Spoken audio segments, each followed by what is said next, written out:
আজকে আমরা Khatra block BLR অফিসে এসেছি। আমাদের সমস্ত আদিবাসী মানুষ এখানে জড়ো হয়েছি।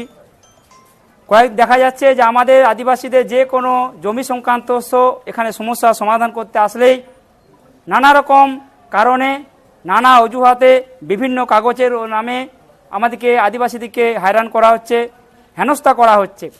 এবং আমাদেরকে আদিবাসীদের যে হিন্দু সাকসেশন অ্যাক্ট অনুযায়ী আমরা পড়ছি না, সেখানেও আমাদেরকে জোরপূর্বক হিন্দুর আয়তায় নিয়ে আসার এখানকার বিএলআরও প্রচেষ্টা করছে, জোর কদমের চেষ্টা চালাচ্ছে।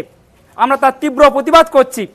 এবং এখানে আমাদের আদিবাসীদের একদম ন্যায্য যে কাগজপত্র থাকা সত্ত্বেও আমাদের আদিবাসীদের জমিগুলোকে রেকর্ড করা হচ্ছে না, মিউটেশন হচ্ছে না, ওয়ারেশনের কাগজপত্র জমা সত্ত্বেও এখানে সমস্ত কাজকর্ম করছেন না।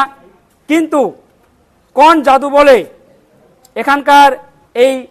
ওখানকার আধিকারিকরা টাকার লোভে সেই সমস্ত দালাল চক্রকে সহযোগিতা করে যাদের কোনো কাগজপত্র নেই তাদের জমি সুন্দরভাবে তাদের সমাধান করে দিচ্ছেন।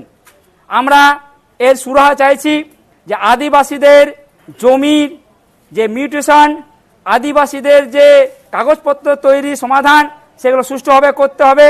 এবং হিন্দু সাকসেশন অ্যাক্ট যেখানে পরিষ্কারভাবে বলা আছে যে আদিবাসীদের জন্য ওই অ্যাক্টটা নয়, সেই আইনটাকে মান্যতা দিতে হবে। এবং যতক্ষণ না বিএলআরও এবং গতকাল আমরা এখানকার এক আধিকারিক আমাদের আদিবাসীকে অপমান করেছে, তিনি যতক্ষণ না প্রকাশ্যে এসে ক্ষমা চাইছেন এবং তিনি কোন আইন বলে আমাদেরকে বলছেন যে আমরা আইন জানি না, তিনি আইন আমাদেরকে শেখান। আদিবাসীদের জন্য যে বিশেষ আইন আছে সেটা উনি ভালো করে জানবেন নিশ্চয়ই। আদিবাসী এলাকায় এসে কাজ করবেন আর আদিবাসী আইন মানবেন না, এটা আমরা হতে দেব না।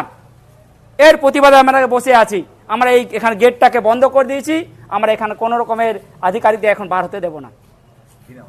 আমার দিলেশ্বর মান্ডি, আমি আদিবাসী একতা মঞ্চের সম্পাদক।